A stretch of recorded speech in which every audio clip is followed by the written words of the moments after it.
Chino! Kimchi Chino! 오빠.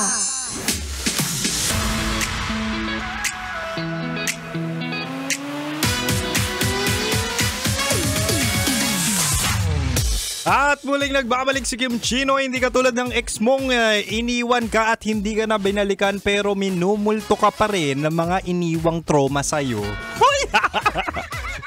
Anyway, mahal, balik Chinitok sa tayo. Usapang pag-ibig mula sa chinito ng buhay mo. At di ba nga sabi ko kanina, ibibigay ko ang 3 rason para ikaw ay magpatawad. Di ba?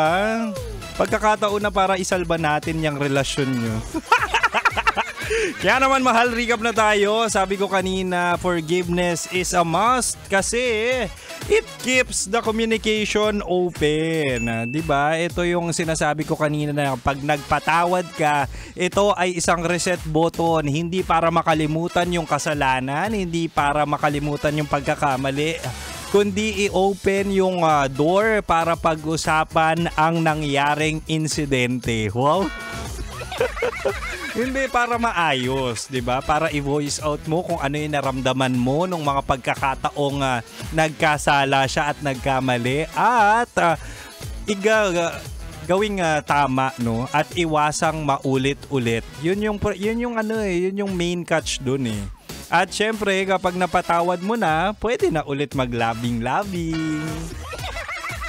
At ang pangalawa naman, sabi ko kanina, forgiveness is a must because it strengthens emotional connection ng relasyon, 'di ba? Kasi ang pagpapatawad ay pagpili sa relasyon over your pride. So kapag pinili mo or binigyan mo ng chance yung taong deserving ng pagpapatawad mo, definitely you really treasure your journey with that certain person or dun sa partner mo. Minsan mas mahalaga talaga ang relasyon kesa sa pride at minsan ang pride ay nakakasira ng relasyon.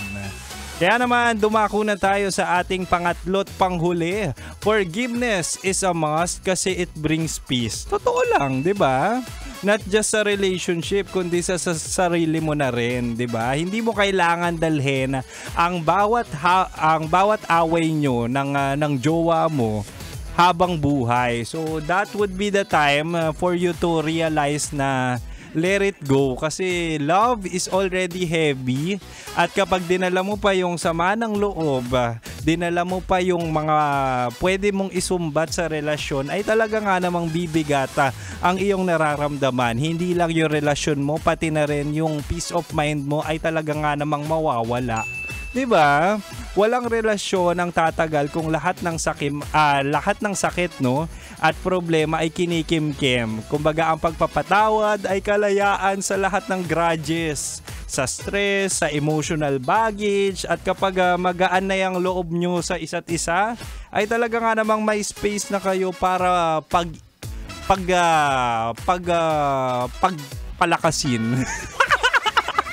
Hindi, para strengthen your relationship with your jowa, 'di ba? Kapag kasi ganyan na may mga pagsubok at mga kasalanan, minsan yan din yung nagpapa-flavor. Nagdadagdag flavor sa relasyon. Totoo yan na kapag nagkaroon ng mga conflicts, totoo raw yun kapag nagka-conflict sa relasyon nyo, ay talaga nga namang pinagtitibay pa nito lalo. At moving forward, hindi na mauulit, di ba? Yan yung mga sinasabi ko sa inyo na magpatawad bago tumuwad. Ay, nako. Anyway, makakagaan yan ng loob sa inyong dalawa. Mas may space kayong mahalin ng isa't isa ng buo, 'di ba? At talaga nga naman kapag nagkaayos, ang sarap mag-cuddle. Ang sarap mag-catch up, ang sarap maglambingan. At yun na yung time para mag-catch up at magbigay ng sweet moments with each other. Alam niyo na yun. Diba? It's diligan time. Anyway, mahal. Sana'y ang ating Chinitox topic ay talaga nga na matulungan ka para magpatawad at masalbay ang relasyon nyo. Anyway, mahal, ako'y babiyahe na pa uwi at dapat kabisado mo na 6 to 9 p.m. Chinitox with your Kim Chino. Spicy Opa mo sa radyo. At syempre, mahal, susunod na po sina Rocky Tera at Titan Jello sa kanilang programang Rocky's Secret Files with Jello. Kaya mahal, manatiling nakatutok dito lang sa 90.7 Love Radio. Kailangan pa bang i-memorize yan? Basic.